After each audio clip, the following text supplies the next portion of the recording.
Hi guys, I am Tauqeer Ansari. Welcome to Unlock Stocks. Guys, आज हम जानेंगे प्रॉफिट एंड लॉस स्टेटमेंट के बारे में कि प्रॉफिट एंड लॉस स्टेटमेंट क्या होती है और फंडामेंटल एनालिसिस करने में इसे कैसे रेट किया जाता है और इसके क्या इंपॉर्टेंट टर्म्स हैं और प्रॉफिट एंड लॉस अकाउंट का स्ट्रक्चर क्या होता है और कौन कौन से मेन टर्म्स इसमें प्रेजेंट होते हैं। तो गाइस, हम सबसे पहले बात कर लेते हैं P&L स्टेटमेंट की कि यह क्या होती है।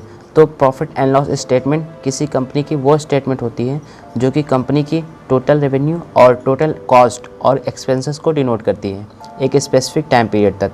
और प्रॉफिट एंड लॉस स्टेटमेंट को हम इनकम स्टेटमेंट भी कहते हैं।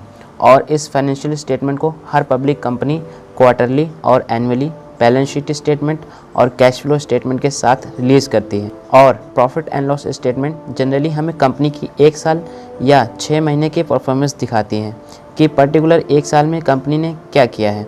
और बैलेंस शीट स्टेटमेंट किसी भी कंपनी की ओवरऑल पिक्चर दिखाती है कि कंपनी जब से शुरू हुई है तब से कंपनी ने क्या क्या किया है और कंपनी की पास्ट से प्रेजेंट तक लायबिलिटी और असेट की वैल्यू शो करती है। और गाइस, अगर हम प्रॉफिट एंड लॉस या इनकम स्टेटमेंट की बात करें तो यह ट्रेडिंग स्टेटमेंट के डेटा से प्रिपेयर की जाती है। और अब हम बात कर लेते हैं प्रॉफिट एंड लॉस स्टेटमेंट के इंपॉर्टेंट टर्म्स के बारे में।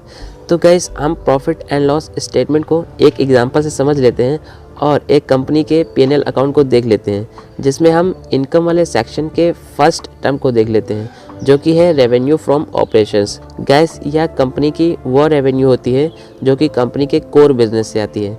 जैसे मान लीजिए कंपनी ए चॉकलेट बनाती है, तो यहाँ पर जो टोटल चॉकलेट की सेल से अमाउंट आया है तो वो रेवेन्यू फ्रॉम ऑपरेशन में इंक्लूड किया जाएगा।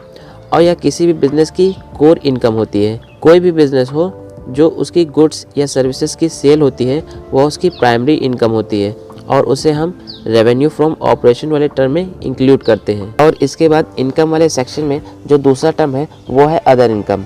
गैस, यह वो इनकम होती है जो कि कंपनी के कोर बिजनेस से नहीं आती है बल्कि अदर रिसोर्सेज से आती है। जैसे अगर कंपनी ने कहीं इन्वेस्टमेंट कर रखी है या कंपनी ने शेयर्स या बॉन्ड्स खरीदे हैं तो इस तरह की इनकम अदर्स इनकम वाले टर्म में इंक्लूड की जाएगी। और अगर कंपनी ने कोई अपनी लैंड या प्रॉपर्टी रेंट पर उठा रखी है तो यह भी कंपनी की अदर इनकम ही है, क्योंकि यहाँ पर भी कंपनी को जो पैसा आ रहा है वो कोर बिजनेस से नहीं आ रहा है बल्कि अदर इनकम से आ रहा है। तो यह सारी हमारी अदर इनकम होती है। और रेवेन्यू फ्रॉम ऑपरेशंस और अदर इनकम को जब हम ऐड कर लेते हैं तो हमें कंपनी की टोटल रेवेन्यू मिल जाती है। और अब हम बात कर लेते हैं एक्सपेंसेस वाले सेक्शन की, जिसमें कि पहला हमारा जो टर्म है वो है ऑपरेटिंग एंड डायरेक्ट एक्सपेंसेस।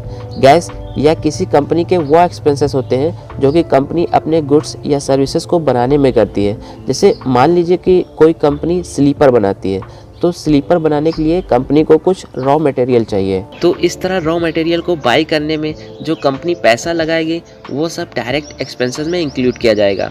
और स्लीपर बनाने के लिए जो लेबर की कॉस्ट है वो भी डायरेक्ट एक्सपेंसेस है।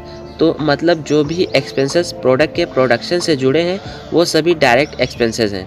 और ऑपरेटिंग एक्सपेंसेस वो एक्सपेंसेस होते हैं जो कि बिज़नेस को डेली चलाने के लिए किए जाते हैं, जैसे ऑफिस का रेंट और प्रोडक्ट की मार्केटिंग और रिसर्च एंड डेवलपमेंट कॉस्ट। तो ये सभी ऑपरेटिंग एक्सपेंसेस होते हैं किसी भी कंपनी के। और इसके बाद हमारा अगला टर्म है एम्प्लॉय बेनिफिट एक्सपेंसेस। तो जैसे कि हमें नाम से पता चल रहा है कि एम्प्लॉय के बेनिफिट के लिए जो एक्सपेंसेस होते हैं उन्हें हम एम्प्लॉय बेनिफिट एक्सपेंसेस कहते हैं, जैसे वेजेस, सैलरीज, बोनस। तो इस तरह के सारे एक्सपेंसेस इस टर्म में इंक्लूड किए जाएंगे। और नेक्स्ट टर्म है फाइनेंस कॉस्ट। फाइनेंस कॉस्ट वो कॉस्ट होती है किसी कंपनी के लिए जो कि कंपनी मनी बोरो करती है अपने असेट के लिए बैंक से या अदर रिसोर्सेज से। तो जो कंपनी को इस पैसे के बदले इंटरेस्ट देना होता है उसे ही हम फाइनेंस कॉस्ट कहते हैं। जैसे अगर कंपनी ने लोन लिया है या बॉन्ड्स या डिवेंचर्स इशू करा है तो इसका जो इंटरेस्ट कंपनी को देना है वो फाइनेंस कॉस्ट वाले टर्म में इंक्लूड किया जाएगा। और इसके बाद जो नेक्स्ट टर्म है वो है डेप्रिसिएशन एंड अमोर्टाइजेशन एक्सपेंसेस। तो यहाँ पर हम डेप्रिसिएशन की अगर बात करें तो डेप्रिसिएशन हमारे टैंजिबल असेट पर लगता है। और टैंजिबल असेट हमारे वो असेट होते हैं जिन्हें हम देख सकते हैं और टच कर सकते हैं, जैसे मशीनरी, बिल्डिंग्स, फर्नीचर, etc। क्योंकि इन सभी असेट्स की एक लिमिटेड लाइफ सर्कल होता है, उसके बाद ये ख़राब हो जाती हैं। इसीलिए कंपनी इन असेट्स पर डेप्रिसिएशन लगाती है। और डेप्रिसिएशन लगाने के भी अलग अलग मेथड होते हैं, जैसे स्ट्रेट लाइन मेथड और एक्सेलरेटेड मेथड। और गाइस हम स्ट्रेट लाइन मेथड को एक एग्जांपल से समझ लेते हैं। और जो स्ट्रेट लाइन मेथड का फॉर्मूला होता है वो होता है straight line method is equal to cost of an asset minus residual value is divided by useful life of an asset. मान लीजिए एक मशीनरी है जिसकी कॉस्ट 10 लाख है और इस मशीनरी की यूजफुल लाइफ है 10 ईयर्स और 10 ईयर्स के बाद उसकी वैल्यू 0 हो जाएगी। तो हम सारी वैल्यू फार्मूला में पुट कर लेते हैं। तो कॉस्ट वैल्यू है मशीनरी की 10 लाख माइनस रेसिडुअल वैल्यू जो कि 0 है is divided by useful life of an asset जो कि 10 ईयर्स है। तो यहाँ पर डिप्रिसिएशन हमारा निकल कर आएगा 1 लाख पर ईयर, मतलब 10% की दर से इस मशीनरी पर डिप्रिसिएशन लगेगा हर साल। तो गाइस अगर अमर्टाइजेशन की हम बात करें तो अमर्टाइजेशन डिप्रिसिएशन की तरह ही होता है, बस केवल फ़र्क इतना होता है कि अमर्टाइजेशन इनटैंजिबल असेट पर अप्लाई होता है। जैसे कंपनी की मार्केट में गुडविल और ब्रांड वैल्यू और पेटेंट, ये सभी कंपनी के इनटैंजिबल असेट हैं जो दिखते तो नहीं हैं लेकिन सेल को काफ़ी हद तक प्रभावित करते हैं। और अगला हमारा टर्म है अदर एक्सपेंसेस, या वो एक्सपेंसेस होते हैं जो कि ऊपर वाले टर्म में कवर नहीं हो पाए हैं, इसीलिए या अदर एक्सपेंसेस वाले टर्म में इंक्लूड किए जाते हैं। जैसे plant and machinery expenses and travelling expenses and machinery repairing ETC। और अब हमने सारे एक्सपेंसेस के टर्म समझ लिए और अगर हम इन सभी एक्सपेंसेस को ऐड कर दें तो हमें कंपनी के टोटल एक्सपेंसेस मिल जाएंगे। और गाइस अगर हम कंपनी के टोटल रेवेन्यू से टोटल एक्सपेंसेस निकाल दें तो हमें profit and loss before tax मिल जाएगा और इसे हम PBT भी कहते हैं, मतलब प्रॉफिट बिफोर टैक्स।